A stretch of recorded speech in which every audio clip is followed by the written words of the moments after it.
സ്വഭാവം എന്ന് പറയുന്നത് തസ്വിലമൻ ഖതഅക, ഇങ്ങോട്ട് മോശമായി പെരുമാറുന്നവനോട് അങ്ങോട്ട് മാന്യമായി പെരുമാറലാണ് സ്വഭാവം എന്ന് പറയുന്നത്. നിന്നെ ആക്രമിക്കുന്ന ആളുകളോട് മാന്യമായി പെരുമാറലാണ്, നിന്നെ ആക്രമിക്കുന്ന ആളുകൾക്ക് മാപ്പ് നൽകലാണ് സ്വഭാവം എന്ന് പറയുന്നത്. മാപ്പ് നൽകാൻ തയ്യാറാവണം. നമ്മുടെ അടുക്കൽ നിന്ന് നഷ്ടപ്പെട്ടു പോയ ഏറ്റവും മഹത്തായ സ്വഭാവമാണ് മാപ്പ് നൽകൂല എന്നത്. മക്കൾക്ക് മാപ്പ് നൽകാൻ തയ്യാറാവാത്ത ഉമ്മമാർ ലോകത്തില്ലേ? അല്ലേ? മക്കൾക്കെങ്കിലും മാപ്പ് നൽകൂല, എത്ര വലിയ തെറ്റ് ചെയ്താലും. എന്നാൽ സ്വന്തം മക്കൾക്ക് പോലും മാപ്പ് നൽകാത്ത ഉമ്മമാരുണ്ട്. എൻ്റെ മയ്യത്ത് പോലും കാണാൻ വരരുത് എന്ന് പറയുന്ന ഉമ്മമാരില്ലേ? ചങ്ങാതിമാരില്ലേ? നാട്ടുകാരില്ലേ? കുടുംബക്കാരില്ലേ? എന്ത് വാക്കാണ് മുഅ്മിനീങ്ങളെ അത്? എങ്ങനെയാണതൊക്കെ പറയാൻ പറ്റുന്നത്? ഒരു മുസ്ലിമായ ആളുകളെ സംബന്ധിച്ചിടത്തോളം ഇങ്ങനെയുള്ള വാക്കുകൾ എവിടെ നിന്നാണ് നമ്മളൊക്കെ പഠിച്ചത്? നിന്നെ ആക്രമിക്കുന്ന ആളുകൾ, നിന്നെ അറ്റാക്ക് ചെയ്യുന്ന ആളുകൾ, നിന്നെ ടാർഗറ്റ് ചെയ്യുന്ന ആളുകൾ, അവരോട് മാപ്പ് നൽകി, അവർക്ക് വിട്ടുവീഴ്ച നൽകി, അവർക്ക് സ്നേഹങ്ങൾ കൈമാറാൻ സാധിക്കുമോ നമ്മൾക്ക്? മുസ്ലിമീങ്ങളെ നിരന്തരമായി ഫോക്കസ് ചെയ്യുന്ന ചില ആളുകളുണ്ട്, ചില രാഷ്ട്രീയ പാർട്ടികളുണ്ട്, സംഘടനകളുണ്ട്. അവർക്ക് നന്മ ചെയ്യാൻ നമ്മൾക്ക് സാധിക്കുമെങ്കിൽ അവരിൽ നമ്മെക്കുറിച്ചുള്ള തെറ്റിദ്ധാരണകൾ നീക്കിക്കൊടുക്കാൻ നമ്മൾക്ക് സാധിക്കും. അമുസ്ലിമീങ്ങളായ പല ആളുകൾ ചില ആളുകളുടെ ഗൂഢമായ ആലോചനകൾ കാരണം, ഇല്ലാത്ത കുപ്രചരണങ്ങൾ കാരണം എന്തൊക്കെയോ തെറ്റിദ്ധരിച്ച് വെച്ചിരിക്കുകയാണ്. അവർക്കൊക്കെ ഇസ്ലാമിൻ്റെ മാന്യമായ മുഖം കാണിച്ചു കൊടുക്കേണ്ടത്, പറഞ്ഞു കൊടുക്കേണ്ടത് നമ്മുടെ ദൗത്യമാണ്. നമ്മളല്ലാതെ പിന്നെ ആരാണ് പറഞ്ഞു കൊടുക്കുക? ഒന്നുകിൽ വഅലായിട്ട്, പ്രഭാഷണമായിട്ട്, എഴുത്തിലൂടെ പറയാൻ സാധിക്കുന്നില്ലെങ്കിൽ നമ്മുടെ സ്വഭാവത്തിലൂടെ കാണിച്ചു കൊടുക്കാൻ നമ്മൾക്ക് സാധിക്കൂലേ? അല്ലാഹു തൗഫീഖ് ചെയ്യട്ടെ. മൂന്നാമതായി അല്ലാഹുവിൻ്റെ ഹബീബ് പറഞ്ഞത് നിനക്ക് തരാതെ തടഞ്ഞു വെക്കുന്ന ആളുകൾക്ക് നീ അങ്ങോട്ട് പോയി നൽകണമെന്ന് മുഹമ്മദുർ റസൂലുള്ളാഹ്. നിന്നെ തടയുന്ന ആളുകൾ, നിനക്ക് തടസ്സമുണ്ടാക്കുന്ന ആളുകളെ നീ അങ്ങോട്ട് പോയി സഹായിക്കണം. ഇതാണ് സ്വഭാവമെന്ന് പരിശുദ്ധ റസൂലുള്ളാഹി സ്വല്ലല്ലാഹു അലൈഹി വസല്ലം. ഇനി ഞാൻ പറയട്ടെ, നാളെ മഹ്ശറ ലോകത്ത് നമ്മളെല്ലാം ഒരുമിച്ച് കൂടുമ്പോൾ രക്ഷപ്പെടാൻ ആഗ്രഹിക്കാത്ത ആരാണ് ഈ സദസ്സിലുള്ളത്? നാളെ ആഖിറത്തിൽ രക്ഷപ്പെടണമെന്ന് ആഗ്രഹിക്കാത്ത ആളുകളാണ് ആരാണുള്ളത്? അല്ലാഹു തആല പരിശുദ്ധമായ ഖുർആനിലൂടെ പറഞ്ഞ വളരെ മനോഹരമായ സൂറത്ത് ഓർമ്മയുണ്ടല്ലോ. وَأَمَّا مَنْ ثَقُلَتْ مَوَازِينُهُ فَهُوَ فِي عِيشَةٍ رَاضِيَةٍ وَأَمَّا مَنْ خَفَّتْ مَوَازِينُهُ فَأُمُّهُ هَاوِيَةٌ وَمَا أَدْرَاكَ مَا هِيَ نَارٌ حَامِيَةٌ. അറിയില്ല സൂറത്ത്? ഏത് സൂറത്താ അത്? ഏത് സൂറത്താ? ആ സൂറത്തിൻ്റെ ടൈറ്റിൽ, സൂറത്തിൻ്റെ പേര് പഠിച്ചോ? നിങ്ങൾക്ക് ആ സൂറത്ത് അറിയില്ലേ? അൽ ബഖറ എന്താണ്? അൽഹാഖ് മുത്തകാസുറ. പിന്നെ നിങ്ങൾ എന്താണ് പഠിച്ചോ? ഇത് ഖുറാനിലില്ലേ? ഇങ്ങനൊരു സൂറത്ത് ഇല്ലേ ഖുറാനിൽ? എന്നാ വേണ്ട, ഇല്ലേ? വല്ളുഹ വൽആദിയാത് ളബഹൻ, പിന്നെ അൽ ഖാരിഅതു മൽ ഖാരിഅ. മാഷാ അൽ ഖാരിഅതു മൽ ഖാരിഅ വമാ അദ്റാക മൽ ഖാരിഅ. ഒന്നൊന്ന് ചോദ്യം നമുക്ക് ഉറക്കം വരാതിരിക്കാനൊക്കെ ആയി. നിങ്ങൾ ഉറക്കം ഒതുക്കി, ഞാൻ ഓതിത്തരാം. അൽ ഖാരിഅതു മൽ ഖാരിഅ വമാ അദ്റാക മൽ ഖാരിഅ. എന്താണ് പഠിച്ചോനെ? സൗണ്ട് ഇല്ലല്ലോ. ഉറക്കോതി. നിങ്ങൾ ആരെ പേടിക്കുന്നത്? നിങ്ങൾക്ക് മൈക്ക് വേണം. 4-5 മൈക്ക് ഇവിടെ എറിഞ്ഞിട്ടുണ്ട്. ഇവിടെ ആർക്കും വേണ്ടതൊക്കെ എടുക്കാണ്. 4-5 മൈക്ക്. ഒന്ന് അവർക്ക് കൊടുത്താൽ ഉഷാറാവില്ലേ? ബിസ്മില്ലാഹിർ റഹ്മാനിർ റഹീം. അൽ ഖാരിഅതു മൽ ഖാരിഅ വമാ അദ്റാക മൽ ഖാരിഅ യൗമ യകൂനു الناس كالفراش المبثوث وتكون الجبال كالعهن المنفوش فأما من ثقلت موازينه فهو في عيشة راضية وأما من خفت موازينه فأمه هاوية وما أدراك ما هي نار حامية. എന്താ ഇതിൻ്റെ അർത്ഥം മനസ്സിലായോ? فأما من ثقلت موازينه فهو في عيشة راضية. ഒരാളുടെ നന്മയും തിന്മയും തൂക്കി നോക്കുമ്പോൾ നന്മയുടെ തുലാസിന് ഭാരമുണ്ടായാൽ ഫഹുവ ഫീ ഐശത്തിർ റാളിയ, അയാൾക്ക് നാളെ പേടിക്കാനില്ല. നന്മയുടെ തുലാസിന് ഭാരമുണ്ടായാൽ അയാൾക്ക് നാളെ പേടിക്കാനില്ല, ഒരു പേടിയും പേടിക്കണ്ട. അത് തൂക്കം ഭാരമുണ്ടാക്കാനുള്ള വഴി പറഞ്ഞു തരാം. ഭാരമുണ്ടാക്കാൻ, തുലാസിന് ഭാരമുണ്ടാക്കാനുള്ള വഴി പറഞ്ഞു തരാം. ആ നമ്മുടെ നന്മയുടെ തുലാസിന് ഭാരമുണ്ടായാൽ ഫഹുവ ഫീ ഐശത്തിർ റാളിയ, അയാൾ വളരെ സന്തോഷത്തോടെയാണ് നാളെ മഹ്ശറയിൽ ഉണ്ടാവുക.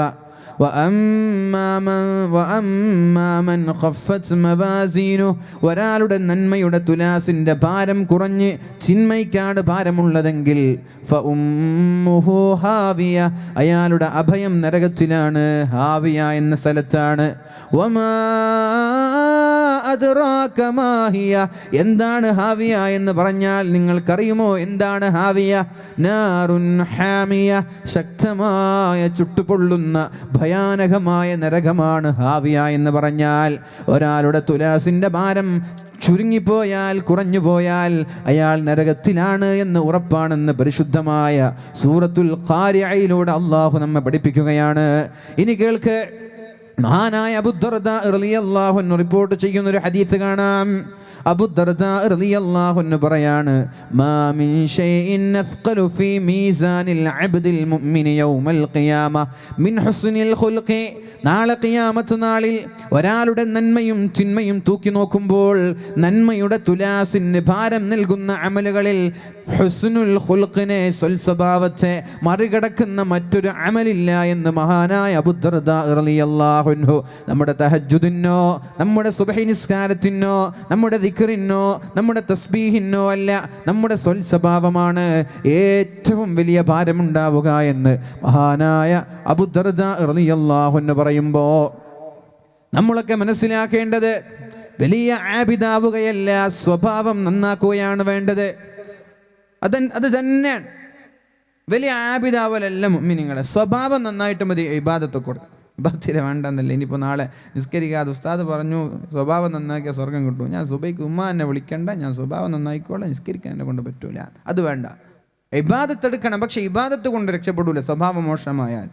പക്ഷെ സ്വഭാവം നന്നായാൽ ഒരു പക്ഷേ ഇബാദത്തില്ലെങ്കിലും രക്ഷപ്പെട്ടേക്കാം. അള്ളാഹു രക്ഷപ്പെടുത്തട്ടെ, അള്ളാഹു രക്ഷപ്പെടുത്തട്ടെ. മഹാനായ അബൂദർദാ റളിയല്ലാഹു അൻഹു പറയുന്നത്, നാളെ ആഖിറത്തിൽ രക്ഷപ്പെടുന്നത് നമ്മുടെ നന്മയുടെ തുലാസിന് ഭാരം നൽകുന്നത് സ്വൽസ്വഭാവമാണ്, ഹുസ്നുൽ ഖുൽഖാണെന്ന് അബൂദർദാ റളിയല്ലാഹു അൻഹു അള്ളാഹുവിൻ്റെ ഹബീബിനെ തൊട്ട് റിപ്പോർട്ട് ചെയ്യുകയാണ്. അബൂദർദാ റളിയല്ലാഹു അൻഹു രാത്രി തഹജ്ജുദ് നിസ്കാരത്തിനുണർന്നു. എന്നിട്ട് 2 റക്അത്ത് നിസ്കരിച്ചിട്ട് കരഞ്ഞിട്ട് ദുആ ചെയ്യുകയാണ്. 2 കരങ്ങൾ ആകാശലോകത്തേക്ക് ഉയർത്തി ദുആ ചെയ്യുകയാണ്. അല്ലാഹുമ്മ കമാ ഹസ്സൻത ഖൽഖി ഫഹസ്സിൻ ഖുലുഖി. അല്ലാഹുവേ, എൻ്റെ സൃഷ്ടിപ്പിനെ നീ ഭംഗിയാക്കിയതുപോലെ, എൻ്റെ സൃഷ്ടിപ്പിനെ നീ ഭംഗിയാക്കിയതുപോലെ, എനിക്ക് കൈകാലുകൾ തന്നതുപോലെ, കണ്ണിന് കാഴ്ചശക്തി തന്നതുപോലെ, എൻ്റെ ചെവിക്ക് കേൾവി ശക്തി തന്നതുപോലെ അല്ലാഹുവേ എൻ്റെ സ്വഭാവത്തെ നീ നന്നാക്കണേ അല്ലാ. ഒരു തവണയല്ല സുബഹി നിസ്കാരം വരെ മഹാനായ അബൂദർദാ റളിയല്ലാഹു അൻഹു കരഞ്ഞുകൊണ്ട് ദുആ ചെയ്യുകയാണ്. അല്ലാഹുവേ, എൻ്റെ സ്വഭാവത്തെ നീ നന്നാക്കണേ അല്ലാ, അല്ലാഹുവേ എൻ്റെ സ്വഭാവത്തെ നന്നാക്കണേ അല്ലാ.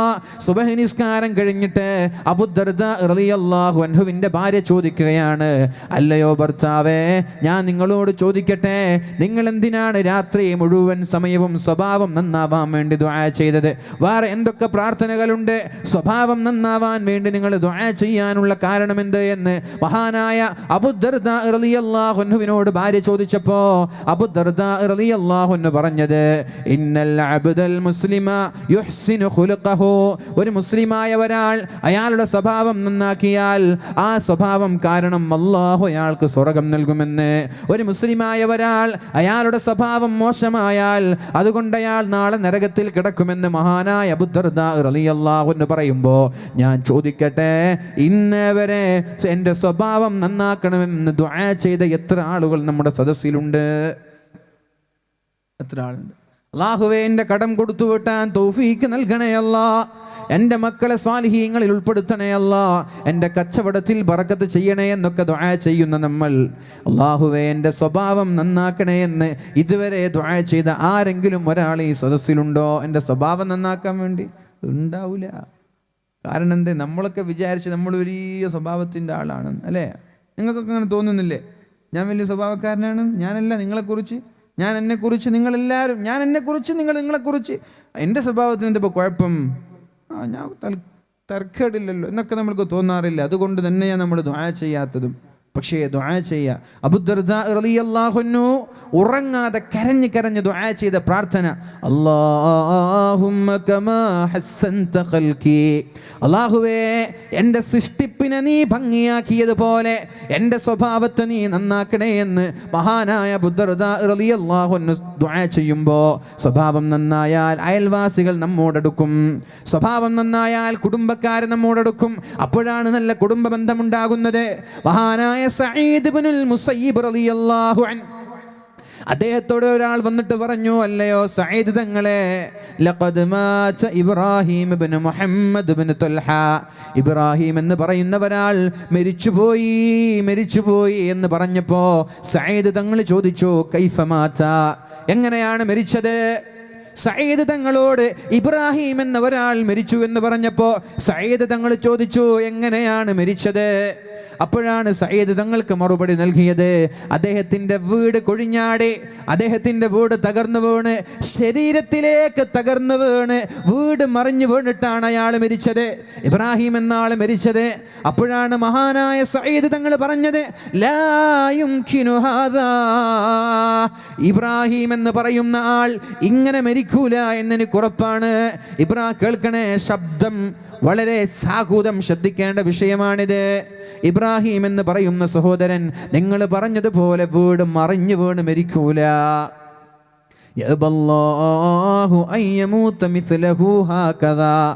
ഇദ്ദേഹത്തെ പോലെയുള്ള ആളുകൾ ഇങ്ങനെ മരിക്കാൻ അല്ലാഹു അനുവദിക്കുകയേ ഇല്ല. ഒരു അപകടത്തിലൂടെ മരിക്കാനായി ഇദ്ദേഹത്തെ അല്ലാഹു അനുവദിക്കൂല. ഒരു അപകട മരണം ഇബ്രാഹിം എന്ന് പറയുന്ന സഹോദരന് അല്ലാഹു ഒരു അപകട മരണം തരൂല. ജനങ്ങൾ പറഞ്ഞതുപോലെ അദ്ദേഹത്തിൻ്റെ വീട് മുഴുവനും തോണ്ടിയെടുക്കാൻ തുടങ്ങി. വീട് മറിഞ്ഞു വീണ് മരിച്ചു എന്നല്ലേ പറഞ്ഞത്? അദ്ദേഹത്തിൻ്റെ കൊട്ടാരത്തെ, അദ്ദേഹത്തിൻ്റെ വീടിന് ആളുകളൊക്കെ തുരന്നെടുത്തു. അതിൻ്റെ മുകളിലുള്ള എല്ലാ വസ്തുക്കളും നീക്കി. അപ്പോഴാണ് ഇബ്രാഹിം എന്ന് പറയുന്ന സഹോദരനെ മരിക്കാതെ അവിടെ ജീവിച്ചിരിക്കുന്നുണ്ട്. ഇബ്രാഹിം മരിച്ചിട്ടില്ല. സഈദ് തങ്ങൾ പറഞ്ഞതുപോലെ വീട് മറിഞ്ഞു വീണ് ഇബ്രാഹിം മരിച്ചിട്ടില്ല എന്ന് മാത്രമല്ല, ഒരു പോറൽ പോലും ഇബ്രാഹിം എന്ന സഹോദരൻ ഏറ്റിട്ടില്ല. അപ്പോഴാണ് ആളുകൾ നേരെ സഈദ് തങ്ങളുടെ സമീപത്തേക്ക് കടന്നു വന്നത്. യാ സഈദ്, കൈഫ അറഫ്ത അന്നഹു ലം യമുത്, അയാൾ മരിച്ചില്ല എന്ന് നിങ്ങളോട് ആരാ പറഞ്ഞത്? നിങ്ങൾക്ക് എങ്ങനെയാണ് അറിഞ്ഞത്? ഇബ്രാഹിം മരിച്ചിട്ടില്ല എന്ന് നിങ്ങൾക്ക് എങ്ങനെയാണ് അറിഞ്ഞത്? അപ്പോഴാണ് മഹാനായ സഈദ് തങ്ങൾ പറയുന്നത്, അദ്ദേഹത്തിന് അങ്ങനെ ഒരു അപകട മരണം ഉണ്ടാവൂല എന്ന് ഞാൻ പറയാനുള്ള കാരണം, ലിഅന്നഹു വാസിലുൻ ലിർറഹിം, അയാൾ കുടുംബബന്ധം ചേർക്കുന്ന ആളാണ്. അയാൾ കുടുംബബന്ധം ചേർക്കുന്ന ആളാണ്. കുടുംബബന്ധം ചേർക്കുന്ന ആളുകൾക്ക് അല്ലാഹു അപകട മരണങ്ങൾ നൽകൂല എന്ന് മുഹമ്മദുർ മഹാനായ സഈദ് തങ്ങൾ പറയുന്നുണ്ട്. അതേപോലെ സ്വതഖ നൽകുന്ന ആളുകൾ, അവർക്കും അല്ലാഹു തആല, സ്വതഖ നൽകുന്ന ആളുകൾക്കും അല്ലാഹു റബ്ബ് സുബ്ഹാനഹു വ തആല മോശമായ രീതിയിൽ മരണം നൽകൂല എന്ന് പരിശുദ്ധ റസൂലുള്ളാഹി സ്വല്ലല്ലാഹു അലൈഹി വസല്ലം.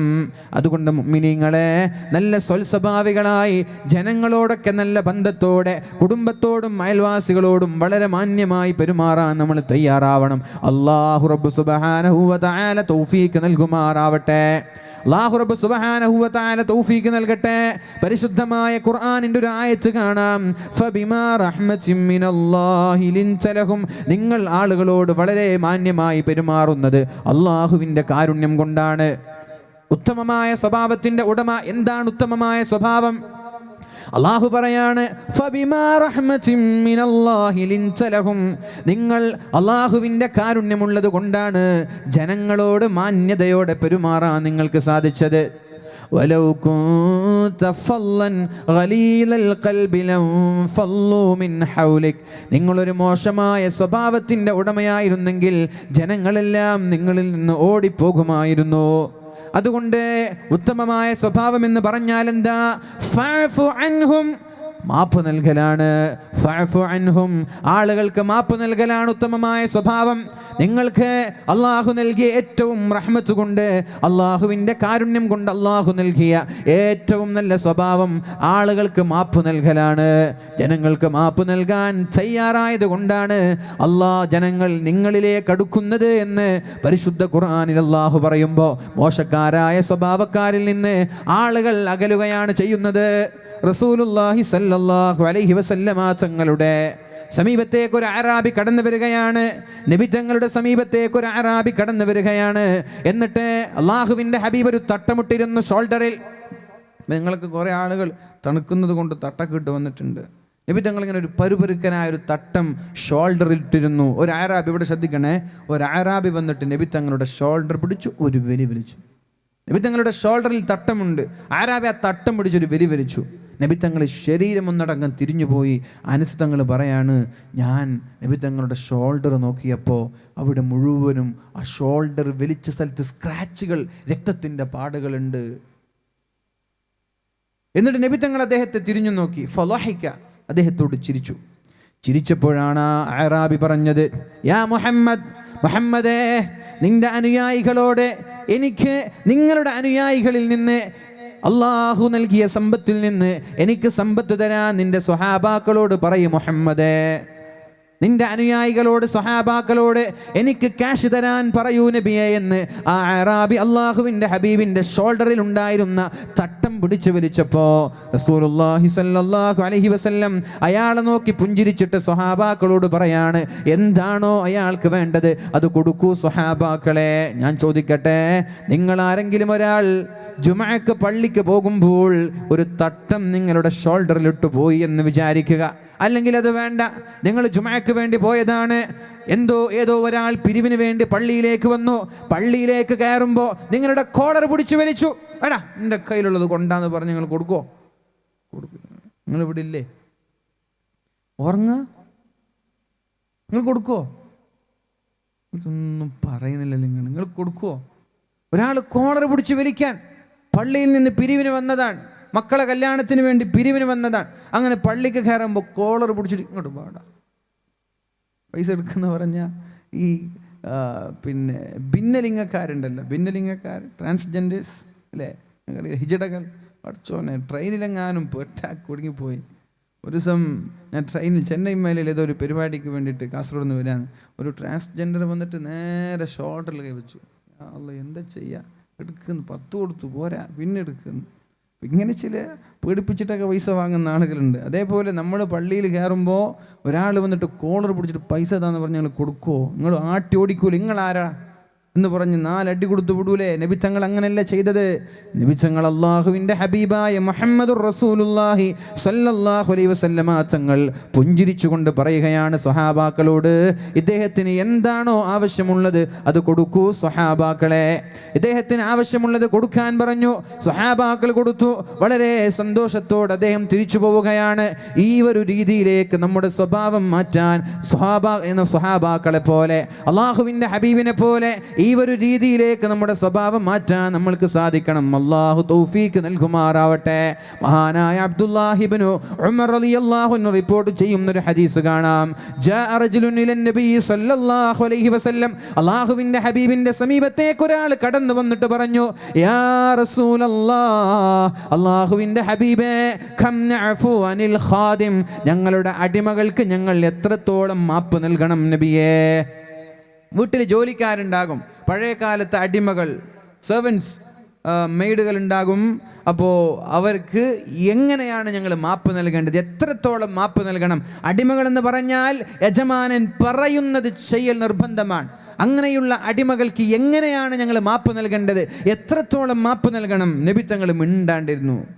വീണ്ടും ചോദിച്ചു, യാ റസൂലല്ലാഹ്, അല്ലാഹുവിൻ്റെ ഹബീബേ, ഞങ്ങളുടെ അടിമകൾക്ക്, ഞങ്ങളുടെ വീട്ടിലുള്ള ജോലിക്കാർക്ക് എത്രത്തോളം ഞങ്ങൾ മാപ്പ് നൽകണമെന്ന് രണ്ടാമതും ചോദിച്ചപ്പോൾ അല്ലാഹുവിൻ്റെ ഹബീബ് മിണ്ടിയില്ല. മൂന്നാമതും ചോദിച്ചു, അല്ലാഹുവിൻ്റെ ഹബീബേ, മുത്തു റസൂലേ, ഞങ്ങളുടെ അടിമകൾക്ക്, ഞങ്ങളുടെ ജോലിക്കാർക്ക് എത്രത്തോളം ഞങ്ങൾ മാപ്പ് നൽകണമെന്ന് ചോദിച്ചപ്പോൾ റസൂലുള്ളാഹി സ്വല്ലല്ലാഹു അലൈഹി വസല്ലമ തങ്ങൾ പറഞ്ഞത്, അഫൂ അൻഹു ഫീ കുല്ലി യൗമിൻ 70 മറ, ഒരു ദിവസം 70 തവണ. ഒരു ദിവസം 70 തവണ. 70 തവണ എന്ന് പറഞ്ഞാൽ ആദ്യത്തെ തവണ തെറ്റ് ചെയ്തു, അടിക്കാൻ നിൽക്കണ്ട, ദേഷ്യപ്പെടാൻ നിൽക്കണ്ട. രണ്ടാമത്തെ തവണയും തെറ്റ് ചെയ്തു, മാപ്പ് നൽക്. മൂന്നാമതും തെറ്റ് ചെയ്തു, മാപ്പ് നൽക്. അങ്ങനെ ഒരു ദിവസം 70 തവണ. 71ാമത്തെ തവണ തെറ്റ് ചെയ്താൽ നിങ്ങൾക്ക് എന്ത് ചെയ്യാം? പ്രതികരിക്കാം. ഇതൊരു ദിവസത്തിൽ. രണ്ടാമത്തെ ദിവസം വീണ്ടും. ഇതൊരു അടിമയോടാണ് അല്ലാഹുവിൻ്റെ ഹബീബ് പറഞ്ഞതെങ്കിൽ നമ്മുടെ ഭാര്യമാരോടുള്ള പെരുമാറ്റം എങ്ങനെ? നമ്മൾക്കത് സാധിക്കുന്നില്ല, അത് വേറെ വിഷയമാണ്. ഭാര്യമാരോട് ഒരു തവണ നമ്മൾ ക്ഷമിക്കും, രണ്ടാമത്തെ തവണ ക്ഷമിക്കും, മൂന്നാമത്തെ തവണ കൂടി എന്തെങ്കിലും മോശമായിട്ട് പെരുമാറിയാൽ ഭാര്യമാർക്ക് കൈവെക്കുന്ന ആളുകളില്ലേ, അല്ലേ? എൻ്റെ കല്യാണം കഴിഞ്ഞതിന് ശേഷം ഇന്നേ വരെ ഞാൻ എൻ്റെ ഭാര്യ അടിച്ചിട്ടില്ല എന്ന് പറയാൻ പറ്റുന്ന ഇത്ര ആളുകളുണ്ട്. പറയാനുണ്ടോ? ഭാര്യ ഞാൻ അടിച്ചിട്ടില്ല കല്യാണം കഴിഞ്ഞതിന് ശേഷം, ഭാര്യ ഞാൻ പിണങ്ങിയിട്ടില്ല എന്ന് പറയാൻ പറ്റുന്ന ആരെങ്കിലും ഉണ്ടോ? ആരുമില്ല. ഇന്നലെ കല്യാണം കഴിഞ്ഞ ആളുകൾ വരെ പിണങ്ങിയോ? ആരും കൈ പൊക്കുന്നില്ലല്ലോ. അത്രയും വലിയ ദേശക്കാര്യങ്ങളൊക്കെ. അപ്പോൾ ഭാര്യമാർ, അടിമകളോട് വരെ 70 തവണ മാപ്പ് നൽകണമെന്നാണ്. അപ്പോൾ ഭാര്യമാർക്ക് 70 അല്ല 700 തവണ മാപ്പ് നൽകേണ്ടി വരും. പക്ഷേ നമ്മുടെ വികാരങ്ങൾ, നമ്മുടെ സ്വഭാവം അതിനനുവദിക്കുന്നില്ല. 1-2 തവണ എക്സ്ക്യൂസ് നൽകി, ഇളവ് നൽകി, മൂന്നാമത്തെ തവണ നമ്മൾ അടിയിലേക്കും പ്രതികാരത്തിലേക്കും നീങ്ങുന്നുണ്ട്. അതൊക്കെ മോശമായ സ്വഭാവത്തിൻ്റെ ലക്ഷണമാണ്. അല്ലാഹു റബ്ബ് സുബ്ഹാനഹു വ തആല നമ്മെ രക്ഷപ്പെടുത്തുമാറാവട്ടെ. അല്ലാഹു റബ്ബ് സുബ്ഹാനഹു വ തആല നമ്മെ രക്ഷപ്പെടുത്തുമാറാവട്ടെ. മഹാനായൊരു സ്വഹാബി കച്ചവടം ചെയ്യാൻ വേണ്ടി, ഒരു വസ്തു വാങ്ങാൻ വേണ്ടി അങ്ങാടിയിലേക്ക് വന്നതാണ്, ടൗണിലേക്ക് വന്നതാണ്. ടൗണിലെത്തിയപ്പോഴേക്കും അദ്ദേഹത്തിൻ്റെ കയ്യിലുണ്ടായിരുന്ന അബ്ദുല്ലാഹിബ്നു മസ്ഊദ് റളിയല്ലാഹു അൻഹു, അബ്ദുല്ലാഹിബ്നു മസ്ഊദ് റളിയല്ലാഹു അൻഹു ഭക്ഷണം വാങ്ങാൻ വേണ്ടി അങ്ങാടിയിലേക്ക് വന്നതാണ്. അങ്ങനെ ഭക്ഷണം വാങ്ങി തൻ്റെ തലപ്പാവെടുത്തുകൊണ്ട് തലപ്പാവിൻ്റെ അകത്ത് വെച്ച ദിർഹമെടുത്ത് കൊടുക്കാൻ നോക്കുമ്പോൾ തലപ്പാവിനകത്ത് ദിർഹമില്ല, ദീനാറില്ല, ഒന്നുമില്ല. ചില ആളുകൾ പല സ്ഥലത്താണ് പോക്കറ്റിലാണ് ക്യാഷ് സൂക്ഷിക്കുക. അങ്ങനെ ഇബ്നു മസ്ഊദ് തങ്ങൾ തൻ്റെ തലപ്പാവിൽ സൂക്ഷിച്ചിരുന്നു. ആ തലപ്പാവും കൊണ്ട് ക്യാഷ് ഉണ്ട് എന്ന വിശ്വാസത്തോടെ അങ്ങാടിയിലേക്ക് വന്നിട്ട് വസ്തുക്കളൊക്കെ, ഭക്ഷണമൊക്കെ വാങ്ങി ക്യാഷ് കൊടുക്കാൻ വേണ്ടി തലപ്പാവ് എടുത്തു നോക്കുമ്പോൾ സുബ്ഹാനല്ലാഹ്, തലപ്പാവിൽ എന്തില്ല? ദീനാറുമില്ല, ദിർഹമില്ല. അദ്ദേഹം പറഞ്ഞു, ലഖദ് ജലസ്തു വ ഇന്നഹാ ലമഈ, ഞാൻ ഇവിടേക്ക് വരുമ്പോൾ എൻ്റെ കൂടെ ക്യാഷ് ഉണ്ടായിരുന്നു. അപ്പോൾ കൂടെ ഉണ്ടായിരുന്ന ആളുകൾ ദുആ ചെയ്യാൻ തുടങ്ങി. അല്ലാഹുമ്മ ഖത്അ യദസ്സാരിഖില്ലദീ അഖദഹാ, അല്ലാഹുമ്മ ഖത്അ യദസ്സാരിഖില്ലദീ അഖദഹാ. അല്ലാഹുവേ, ഇബ്നു മസ്ഊദിന്റെ പരിശുദ്ധമായ ഖുർആൻ അല്ലാഹുവിൻ്റെ ഹബീബിന് പാരായണം ചെയ്തു കൊടുത്തിരുന്ന സ്വഹാബിയാണ്. ഇബ്നു മസ്ഊദിന്റെ തലപ്പാവിൽ നിന്ന് സമ്പത്ത് മോഷ്ടിച്ചവന്റെ കൈ നീ മുറിച്ച് കളയണേ അല്ലാഹ്. അല്ലാഹുമ്മ ഖത്അ യദസ്സാരിഖില്ലദീ അഖദഹാ, അല്ലാഹുമ്മ ഫഅൽ ബിഹി കദാ. അല്ലാഹുവേ, അയാളെ നശിപ്പിക്കണേ എന്ന് കൂടെയുള്ള ആളുകൾ ദുആ ചെയ്തപ്പോൾ മഹാനായ അബ്ദുല്ലാഹി ഇബ്നു മസ്ഊദ് തങ്ങൾ ദുആ ചെയ്യുകയാണ്. അല്ലാഹുമ്മ ഇൻ കാന ഹമലഹു അലാ അഖ്ദിഹാ ഹാജ ഫബാരിക് ലഹു ഫീഹാ വ ഇൻ കാന ഹമലതുഹു ജറാഅ. അല്ലാഹുവേ, ആ മോഷ്ടിച്ച മോഷ്ടാവ് എൻ്റെ കയ്യിൽ നിന്ന് സമ്പാദ്യം മോഷ്ടിച്ചത് അയാൾക്ക് ആവശ്യമുണ്ടായിട്ടാണെങ്കിൽ, അയാളുടെ ആവശ്യത്തിനാണെങ്കിൽ ഫബാരിക് ലഹു ഫീഹാ, അയാൾക്ക് നീ ബറക്കത്ത് ചെയ്യണേ അല്ലാഹ്. ഇങ്ങനെ ഒരു ദുആ ചെയ്യാൻ നമ്മളെ കൊണ്ട് സാധിക്കുമോ? മോഷ്ടിച്ച മോഷ്ടാവിന് വേണ്ടി ദുആ ചെയ്യുകയാണ്. അല്ലാഹുവേ, എൻ്റെ സമ്പത്ത് മോഷ്ടിച്ച മോഷ്ടാവ് അയാൾക്ക് ആവശ്യമുണ്ടായിട്ടാണ് മോഷ്ടിച്ചതെങ്കിൽ ഫബാരിക് ലഹു ഫീഹാ, അയാൾ മോഷ്ടിച്ചു കൊണ്ടുപോയ ആ തുകയിൽ നീ ബറക്കത്ത് ചെയ്യണേ അല്ലാഹ്. വ ഇൻ കാന ഹമലതുഹു ജറാഅത്തുൻ അല ദംബി, തെറ്റ് ചെയ്ത് നിന്നോടുള്ള ധിക്കാരത്തോടെ, നിന്നോടുള്ള ധിക്കാരം കൊണ്ടാണ് അയാൾ ആ തെറ്റ് ചെയ്തതെങ്കിൽ ഫജഅൽഹാ ആഖിറ ദുനൂബിഹി, അയാളുടെ ഏറ്റവും അവസാനത്തെ തെറ്റാക്കി മാറ്റണേ അല്ലാ. അയാൾക്ക് ഇനി ഒരു തവണ തെറ്റ് ചെയ്യാൻ നീ അവസരം നൽകല്ലേ എന്ന് മഹാനായ ഇബ്നു മസ്ഊദ് റളിയല്ലാഹു അൻഹു ദുആ ചെയ്യുകയാണ്. കൂടെയുള്ള ആളുകൾ ദുആ ചെയ്തത്, അല്ലാഹുവേ അയാളുടെ കൈ മുറിക്കട്ടെ എന്ന്, അല്ലാഹുവേ അയാളെ നശിപ്പിക്കണേ എന്ന്. ഞാൻ ചോദിക്കട്ടെ, ഈ ഒരു സ്വഭാവത്തിലേക്ക് നമ്മൾ എപ്പോഴാണ് മാറുന്നത്? ഈ ഒരു സ്വഭാവത്തിലേക്ക് എപ്പോഴാണ് മാറുന്നത്? ഇങ്ങോട്ട് തിന്മ ചെയ്ത ആളുകൾക്ക് നന്മ ആഗ്രഹിക്കുന്ന ഒരു സ്വഭാവം എപ്പോഴാണ് നമ്മളിൽ ഉണ്ടാകുന്നത്? അന്ന് അന്തസ്സോടെ ഇസ്ലാമിനും മുസ്ലിമീങ്ങൾക്കും ജീവിക്കാൻ കഴിയും. അന്തസ്സോടെ ഐക്യത്തോടെ കുടുംബ ബന്ധം മുന്നോട്ട് കൊണ്ടുപോകാൻ സാധിക്കും. അള്ളാഹു തൗഫീഖ് നൽകുമാറാവട്ടെ. മഹാനായ ഉമർ ഇബ്നു അബ്ദുൽ അസീസ് തങ്ങൾ പറയുന്നുണ്ട്, ഇന്നക ഇൻ തൽഖല്ലാഹ വമദ്ലമതുക കമാ ഹിയ. നിന്നോട് ആളുകൾ ആക്രമിച്ചത്, നിന്നെ ചീത്ത പറഞ്ഞത്, നിന്നെ കുറ്റം പറഞ്ഞത്, നിന്നെ തെറി പറഞ്ഞത്, എല്ലാറ്റിനും പ്രതികരിക്കാൻ, എല്ലാറ്റിനും തിരിച്ചക്രമിക്കാതെ മാപ്പ് നൽകി അള്ളാഹുവിൻ്റെ കോടതിയിലേക്ക് അതേപോലെ സൂക്ഷിക്കലാണ് ദുനിയാവിൽ വെച്ച് പകരം ചെയ്യുന്നതിനേക്കാൾ നല്ലത് എന്ന് മഹാനായ ഉമർ ഇബ്നു അബ്ദുൽ അസീസ് തങ്ങൾ നമ്മോട് പഠിപ്പിക്കുന്നുണ്ട്. അതുകൊണ്ട് ഇന്നത്തെ ഈ പ്രഭാഷണത്തിൽ എനിക്ക് നിങ്ങളോട് ആദ്യമായിട്ടും അവസാനമായിട്ടും പറയാനുള്ളത്, നമ്മുടെ സ്വഭാവം നന്നാക്കാതെ ഒരാൾക്കും രക്ഷപ്പെടാൻ സാധിക്കൂല. സ്വഭാവം നന്നാക്കാതെ ഒരാൾക്കും രക്ഷപ്പെടാൻ സാധിക്കൂല. കാരണം ഒരാളുടെ ഈമാൻ പരിപൂർണമാകുന്നത് അയാളുടെ സ്വഭാവം നന്നാകുമ്പോഴാണ്.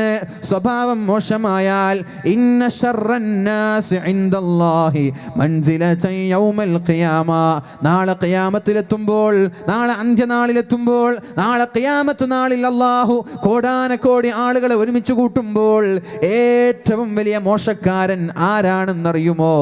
ഏറ്റവും വലിയ മോശക്കാരൻ മൻ തറകഹുന്നാസു ഇത്തിഖാ അശദ്ദിഹി, ഒരാളുടെ ശർറ് ഭയന്നിട്ട്, ഒരാളുടെ അക്രമം ഭയന്നിട്ട്, ഒരാളുടെ നാവിനെ പേടിച്ചിട്ട് അയാളെ ബഹുമാനിക്കുകയാണ് ആളുകൾ.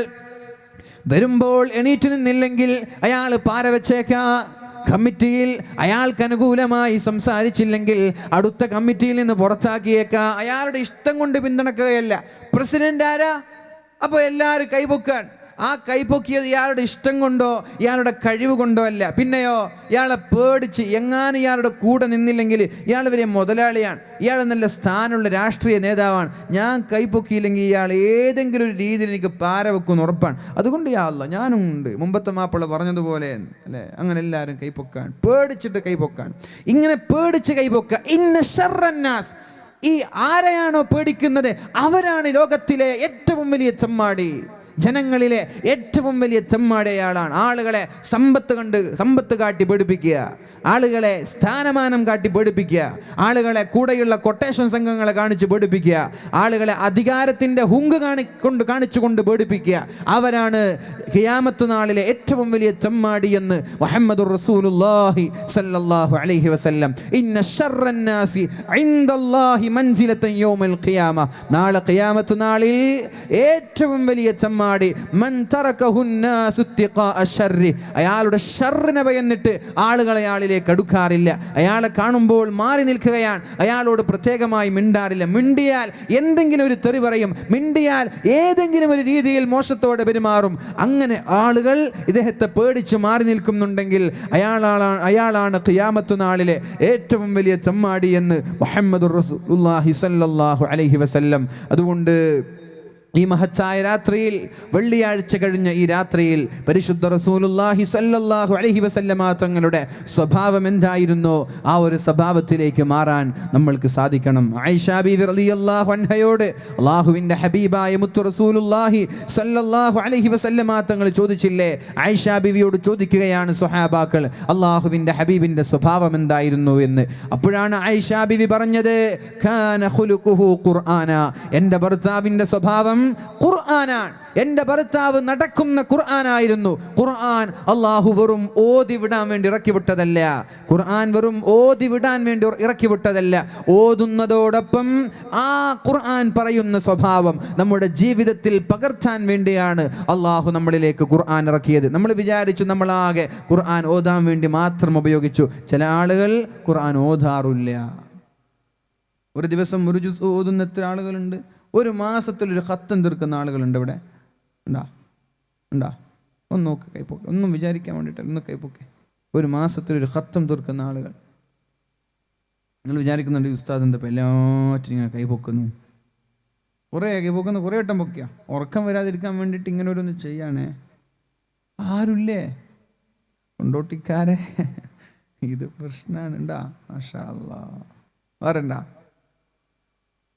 അൽഹംദുലില്ലാഹ്. ചെയ്യുന്ന നന്മ ആരും കാണണ്ടെന്ന് വിചാരിച്ച് എല്ലാവരും കൈ താഴ്ത്തിയതാണ്. എനിക്കറിയാം നിങ്ങളെല്ലാവരും ഹത്തോതുന്നുണ്ടാവും.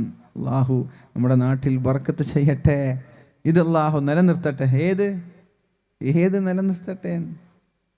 ഞാൻ റമദാൻ കഴിഞ്ഞിട്ട് ഖുർആൻ തൊട്ടു നോക്കാത്ത ആളില്ലേ? ഒരു പേജ് ഓതാത്ത ആളുകളില്ലേ? ചെറുപ്പക്കാരൊന്നിങ്ങനെ നെഞ്ചത്ത് കൈവെക്ക്. പെണ്ണുങ്ങളെ, ആ സ്കൂളിൽ പോകുന്ന വിദ്യാർത്ഥികളും വിദ്യാർത്ഥിനികളൊക്കെ ഒന്ന് നെഞ്ചത്ത് കൈവച്ചോക്കെ. റമദാൻ കഴിഞ്ഞിട്ട് ഞാൻ ഖുർആൻ ഇതുവരെ തൊട്ടു നോക്കിയിട്ടില്ലല്ലോ. കുറച്ചോനെ എന്തായിരിക്കും നമ്മുടെയൊക്കെ അവസ്ഥ? ഒരു മാസത്തിൽ ഒരു ഖത്തം തീർക്കാനാണ് അള്ളാഹു ഖുർആനിനെ 30 ജുസ് ആക്കി മാറ്റിയത്. ഖാല റസൂൽ യാ റബ്ബി ഇന്ന ഖൗമി ഇത്തഖദൂ ഹാദൽ ഖുർആന മഹ്ജൂറാ. അല്ലാഹുവേ, എൻ്റെ സമുദായം ഈ ഖുർആനിനെ അവഗണിച്ചു കളഞ്ഞുവല്ലോ നബി അല്ലാഹുവേ എന്ന് പരിശുദ്ധ റസൂലുള്ളാഹി തങ്ങൾ പരാതി പറയുന്നുണ്ട്. അള്ളാഹുവിൻ്റെ ഹബീബ് പരാതി പറയുന്നുണ്ട്. അള്ളാഹുവേ, എൻ്റെ സമുദായം ഈ ഖുർആനിനെ അവഗണിച്ചു കളഞ്ഞുവല്ലോ എന്ന് പരാതി പറയുന്നുണ്ട്. ഒരു മാസത്തിൽ ഒരു ഖത്തം തീർക്കാത്ത ആളുകൾ പരിശുദ്ധമായ ഖുർആനിനെ അവഗണിച്ച് കളഞ്ഞു പോയ വിഭാഗത്തിൽപ്പെടുമെന്ന് മഹാന്മാരായ ചില ആലിമീങ്ങൾ പറയുന്നുണ്ട്. ഖുർആൻ ഓതാൻ ഒരു അരമണിക്കൂർ ഒരു ദിവസത്തിൽ ചെലവഴിച്ചുകൂടെ എൻ്റെ സഹോദരങ്ങളെ? ഒരു അരമണിക്കൂർ. മഗ്‌രിബിന് ശേഷം സുബഹി നിസ്കാരം കഴിഞ്ഞാൽ കിടന്നുറങ്ങാതെ സൂര്യൻ ഉദിക്കുന്നത് വരെ 1 മണിക്കൂറോളം സമയമില്ലേ അല്ലേ? 1 മണിക്കൂറോളം സമയമില്ലേ? ആ സമയത്ത് ഉറങ്ങാൻ പാടില്ല. നിങ്ങൾ വലിയ കച്ചവടത്തിൻ്റെ പിന്നിൽ പോകുന്ന ആളാണ്, ബിസിനസ് ഉണ്ടാക്കാനും പൈസ ഉണ്ടാക്കാനും പോകുന്ന ആളാണ്. നബി തങ്ങൾ എന്താ പറഞ്ഞത്? ആ സമയത്ത് ഉറങ്ങിയ ദാരിദ്ര്യം ഉണ്ടാകും. നിങ്ങൾ എത്ര ഓടിയിട്ടും കാര്യമില്ല, ദാരിദ്ര്യം കിട്ടുള്ളൂ. അതിന് പകരം ഈ കച്ചവടത്തിൻ്റെ പിന്നാലൊക്കെ ഓടുന്നതിന് പകരം സുബഹിക്ക് ശേഷമുള്ള ഉറക്ക് വീട്ടിലെ എല്ലാ ആളുകളും നിർത്തണം. ഒരാളല്ല, എല്ലാ ആളുകളും നിർത്ത്. സുബഹി നിസ്കാരം കഴിഞ്ഞാൽ സൂര്യൻ ഉദിക്കുന്നത് വരെ എൻ്റെ വീട്ടിൽ ഒരാളും ഉറങ്ങാൻ പാടില്ല എന്ന് വീടിൻ്റെ രക്ഷിതാവ് തീരുമാനിക്കണം. എന്നിട്ട് എന്താ ചെയ്യുക? സുബഹി നിസ്കാരം കഴിഞ്ഞാൽ സൂര്യൻ ഉദിക്കുന്നത് വരെ ഖുർആൻ ഓത്, ദിക്ർ ചൊല്ല്. 1 മണിക്കൂർ സമയമുണ്ട്. ആ സമയത്ത് അരമണിക്കൂർ കൊണ്ടൊരു ജുസ് തീർത്തൂടെ? ആ സമയത്ത് അല്ലാഹു ബറക്കത്ത് ചെയ്ത സമയമാണ്. ബാറക്കല്ലാഹു ഫീ ബുഖൂരിഹ. നമ്മുടെ പകലിൻ്റെ ഏറ്റവും പ്രാരംഭ സമയത്ത് അള്ളാഹു ബറക്കത്ത് ചെയ്തിട്ടുണ്ട്. ആ സമയത്ത് എന്ത് ചെയ്താലും നമ്മൾക്കൊരു വിശാലതയുള്ളതുപോലെ സമയം ലഭിക്കുന്ന ഒരു ബറക്കത്തുള്ള സമയമാണ്. ആ സമയത്ത് യാത്ര ചെയ്താൽ യാത്ര വരെ വളരെ എളുപ്പമാണ്. യാത്രയിൽ വരെ വലിയൊരു ബറക്കത്ത് കാണാൻ നമ്മൾക്ക് സാധിക്കും. അതുകൊണ്ട് എൻ്റെ ശബ്ദം ശ്രവിക്കുന്ന സഹോദരിമാരോട് ഈ ഇത്രയും ഭീമമായ സംഖ്യകൾ ചെലവഴിച്ച് നമ്മുടെ സംഘാടകർ ഒരുപാട് മാസങ്ങൾക്ക് മുമ്പ് തുടങ്ങിയ പ്രചരണമാണിത്. ഈ പരിപാടി വിജയിക്കണമെങ്കിൽ ഇന്നത്തെ ഈ വിഷയത്തിൽ നിന്ന് എന്തെങ്കിലും ഒരു മാറ്റം ഇവിടെ കൂടിയിരിക്കുന്ന ഞാനടക്കമുള്ള നിങ്ങൾക്കുണ്ടാകണം. അള്ളാഹു നമ്മെ നന്നാക്കി തരട്ടെ. അള്ളാഹു നമ്മെ നന്നാക്കി തരട്ടെ. അതുകൊണ്ട് സുബഹിക്ക് ശേഷം ഉറങ്ങരുത്. ആ സമയം നമ്മൾ നന്നായി ഖുർആൻ ഓതി. അള്ളാഹു ഇറക്കിയ ഖുർആനല്ലേ? എന്തിനാണ് ഇത് ഇറക്കിയത്? നമ്മൾക്കല്ലേ ഇറക്കിയത്. നമ്മളല്ലാതെ പിന്നെ ആരായത് ഓതുക? നമ്മളല്ലാതെ പിന്നെ ആരായത് ഓതുക? അതുകൊണ്ട് ആ സമയത്ത് ഖുർആൻ ഓതാൻ മാറ്റിവെക്ക്. ഇനി പതുക്കെ തപ്പി തെരഞ്ഞ് ഹർഫുകളൊക്കെ പെറുക്കി ഓതുന്ന ആളുകൾക്ക് 1 മണിക്കൂർ കൊണ്ടൊരു ഖത്തം തീരുന്നില്ലേ? കുഴപ്പമില്ല. നിങ്ങൾ മഗ്‌രിബും ഇശാഇൻ്റെയും ഇടയിൽ ഒരു സമയമില്ലേ? ആ സമയത്ത് പൂർത്തീകരിക്കുക. അങ്ങനെ ഒരു ദിവസം ഒരു ജുസ് തീർക്ക്. ഒരു ദിവസം എന്തെങ്കിലും ഒരു തിരക്കിൽപ്പെട്ട് തീർക്കാൻ പറ്റിയില്ല. ഇവ ആളായിരുന്നു. രാത്രി ഉറങ്ങുമ്പോൾ 2 മണിയായി. സുബഹി നിസ്കാരത്തിന് കഷ്ടപ്പെട്ട് എണീറ്റു. നിസ്കാരം കഴിഞ്ഞു. 1 മിനിറ്റ് പോലും നിൽക്കാൻ പറ്റുന്നില്ല. കിടന്നുറങ്ങി. കുഴപ്പമില്ല, കഴിയാത്തത് കൊണ്ടാണ്. രാത്രി 3 മണിയായി. എന്തെങ്കിലും അത്യാവശ്യത്തിന് വേണ്ടി ഉറക്കൊഴിച്ചതാണ്. അല്ലാതെ ക്ലബ്ബിലിരുന്നിട്ട് ബടായി വിടാനോ സൊറ പറയാനോ അല്ല. ക്ലബ്ബിലിരുന്നിട്ട് കഞ്ചാവടിക്കാനല്ല. എന്തെങ്കിലും ദീനിയായ കാര്യങ്ങൾക്ക് അത്യാവശ്യമായി ഉറക്കൊഴിക്കേണ്ടി വന്നു. പെട്ടെന്ന് സുബഹിസ്കരിച്ച് കിടന്നുറങ്ങി ഓതാൻ പറ്റിയില്ല, അന്ന് ഓതാൻ സമയം കിട്ടിയില്ല എങ്കിൽ പിറ്റേ ദിവസം ഒരു 2 ജുസ് ഓത്. മാറ്റം വേണ്ടേ മുഅ്മിനീങ്ങളെ? ഈ ഖുർആൻ നമ്മൾക്കല്ല ഇറക്കിയത്. പക്ഷേ ഇത് ഓതാൻ വേണ്ടി മാത്രം ഇറക്കിയതല്ല. ഓതാൻ വേണ്ടി മാത്രം ഇറക്കിയതല്ല. ഓതുന്നതോടൊപ്പം നമ്മുടെ സ്വഭാവമാക്കി മാറ്റാൻ നമ്മൾക്ക് സാധിക്കണം. അള്ളാഹു തൗഫീക്ക് ചെയ്യട്ടെ. അള്ളാഹു തൗഫീക്ക് ചെയ്യട്ടെ. അള്ളാഹുവിൻ്റെ ഹബീബിനോട് ആയിഷ ബീവി ചോദിക്കുന്നുണ്ട്, യാ റസൂലല്ലാഹ്, ഉഹുദ് യുദ്ധത്തിൽ നിങ്ങൾ അനുഭവിച്ച പ്രയാസം പോലെ ഇതിനു മുമ്പ് നിങ്ങൾ എവിടെയെങ്കിലും പ്രയാസം അനുഭവിച്ചിട്ടുണ്ടോ ഹബീബേ? അപ്പോഴാണ് റസൂലുള്ളാഹി സ്വല്ലല്ലാഹു അലൈഹി വസല്ലമ തങ്ങൾ മഹദിയായ ആയിഷ ബീവി റളിയല്ലാഹു അൻഹയോട് പറയുന്നത്, ആയിഷ ഇദ് അറൽതു നഫ്സി അല ഇബ്നി അബ്ദി യാലീൽ ഇബ്നി അബ്ദി കുലാൽ, അതേ ഞാൻ അവിടേക്ക് പോയപ്പോൾ എൻ്റെ ഭാര്യ മരിച്ചു, എൻ്റെ പിതൃവ്യൻ മരിച്ചു, എന്നെ സഹായിക്കാൻ ആരുമില്ലാതെ ഞാൻ ത്വായിഫിൻ്റെ രണാങ്കണത്തിലേക്ക് പോയൊരു സാഹചര്യമുണ്ട്. എന്നെ എല്ലാവരും സഹായിക്കുമെന്ന് പ്രതീക്ഷയോടെ എൻ്റെ ഒരുപാട് കുടുംബക്കാരവിടെ ഉണ്ടായിരുന്നു, അവർ സഹായിക്കുമെന്ന് പ്രതീക്ഷിച്ചിട്ടാണ് ഞാൻ പോയത്. പക്ഷേ ഒരാളും എന്നെ തിരിഞ്ഞു നോക്കാതെ എനിക്കെതിരെ കൂകി വിളിക്കുകയും എനിക്കെതിരെ കല്ലെറിയുകയും ചെയ്തു. ആ സമയത്ത് ഞാൻ തളർന്നിരിക്കുമ്പോൾ എൻ്റെ ശരീരത്തിലേക്ക്, എൻ്റെ സമീപത്തേക്കൊക്കെ കടന്നു വന്ന് എൻ്റെ കൈ പിടിച്ച് നടക്കൂ മുഹമ്മദ് എന്ന് പറഞ്ഞ് നടക്കാൻ പറഞ്ഞു. വീണ്ടും മരങ്ങളും കല്ലുകളും അതേപോലെ ഭ്രാന്തന്മാരെയും കുട്ടികളെയും എനിക്കെതിരെ ഇറക്കി വിട്ടു. എന്നിട്ട് ഞാൻ നിരന്തരമായ കല്ലേറുകൾ കൊണ്ട് ബോധം കെട്ട് നിലത്തു വീണു. കണ്ണു തുറക്കുമ്പോൾ ഒരു മലക്കനിക്ക് തണൽ നൽകുന്നൊരു മേഘവുമായിട്ട് കടന്നു വന്നിട്ടുണ്ട്. അവിടെ നിന്ന് ജിബ്രീൽ അലൈഹിസ്സലാം എന്നോട് ചോദിക്കുകയാണ്, യാ മുഹമ്മദു, മുഹമ്മദേ, ഞാനൊരു മലക്ക്, ഒരു പർവ്വതം സംരക്ഷിക്കുന്ന ഒരു മലക്കിനെ പറഞ്ഞയച്ചിട്ടുണ്ട്. ആ മലക്ക് വന്നിട്ട് ചോദിച്ചു, യാ റസൂലല്ലാഹ് വഅന മലകുൽ ജിബാൽ വഖദ് ബഅസനി റബ്ബുക, എൻ്റെ റബ്ബ് നിങ്ങളിലേക്ക് പറഞ്ഞയച്ചിരിക്കുകയാണ്. നിങ്ങളുടെ സമുദായം നിങ്ങളോട് ചെയ്തത് അള്ളാഹു കണ്ടിരിക്കുകയാണ്. ഇനി ഞാൻ എന്താണ് ചെയ്യേണ്ടത്? ഈ 2 മലകളെ ഉയർത്തി ഈ സമുദായത്തെ ഞാൻ നശിപ്പിക്കട്ടെ? നിങ്ങൾ ആക്രമിച്ചവരാണവർ, നിങ്ങളെ കല്ലെറിഞ്ഞവരാണവർ. ശരീരത്തിൽ നിന്ന് രക്തം ധാരധാരയായി ഒഴുകുമ്പോൾ നിഷ്കരുണം, ഒരു കാരുണ്യം പോലുമില്ലാതെ, കണ്ണിൽ ചോരയില്ലാതെ വീണ്ടും കല്ലെറിഞ്ഞു തളർന്ന് ബോധം കെട്ട് വീണ നിങ്ങൾ, ഇതൊക്കെ റബ്ബ് കാണുന്നുണ്ട്. ആ റബ്ബെന്നെ പറഞ്ഞയച്ചതാണ്. എന്തിന്? നിങ്ങളുടെ സമ്മതമാണെങ്കിൽ ഈ സമുദായത്തെ ഒന്നടങ്കം ഞാൻ നശിപ്പിക്കാം ഈ പർവ്വതത്തിൻ്റെ താഴെയിട്ടുകൊണ്ട്. നബിത്തങ്ങൾ പറഞ്ഞ മറുപടി, നബിത്തങ്ങൾ ആ എന്ന സമ്മതം മുളിയാൽ സെക്കൻഡുകൾ കൊണ്ടവരെ നശിപ്പിക്കാൻ കഴിയും. പക്ഷേ അവിടെയും മുദാത്തമായ സ്വഭാവത്തിൻ്റെ മാതൃകയാണ് അള്ളാഹുവിൻ്റെ ഹബീബ് കാണിച്ചു തന്നത്.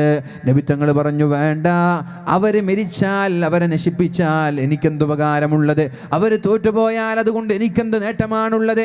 അവരിൽപ്പെട്ട ആരെങ്കിലും ഒരാൾ നന്നായാൽ, അവരിൽപ്പെട്ട ആരെങ്കിലും ഒരാളെ നരകത്തിൽ നിന്ന് രക്ഷപ്പെടുത്താൻ എനിക്ക് സാധിച്ചാൽ അതല്ലേ ദുനിയാവിലും ആഖിറത്തിലും എനിക്ക് നല്ലത്. അതുകൊണ്ട് ഒരാളെയും നശിപ്പിക്കണ്ട. ഇവർ നന്നായില്ലേ, ഇവർക്ക് ശേഷമുണ്ടാകുന്ന സന്താന പരമ്പരയിൽപ്പെട്ട ഒരാളെങ്കിലും നന്നായാൽ അതല്ലേ എനിക്ക് നല്ലത്. ഈ സമയത്ത് പോലും ഇവരെ കുറിച്ച് പോലും അള്ളാഹുവിനോട് പരാതി പറയാത്ത ഹബീബ് അള്ളാഹുവിൻ്റെ ഖുർആനിനെ അവഗണിച്ച് കളയുന്ന ആളുകൾക്കെതിരെ പരാതി പറഞ്ഞിട്ടുണ്ട്. അതുകൊണ്ട് ഒരു ദിവസം ഒരു ജുസ് പാരായണം ചെയ്ത് പരിശുദ്ധമായ ഖുർആൻ ഒരു ഖത്തം ഒരു മാസം തീർത്തിട്ട്, ഒരു മാസത്തിലൊരു ഖത്തം, ഒരു വർഷമാകുമ്പോൾ 12 ഖത്തം, എന്നിട്ട് നമ്മുടെ സ്വഭാവം അതേ രീതിയിൽ മാറ്റിപ്പിടിക്കാൻ നമ്മൾ ശ്രമിക്കണം. അല്ലാഹു റബ്ബ് സുബ്ഹാനഹു വ തആല തൗഫീഖ് നൽകട്ടെ.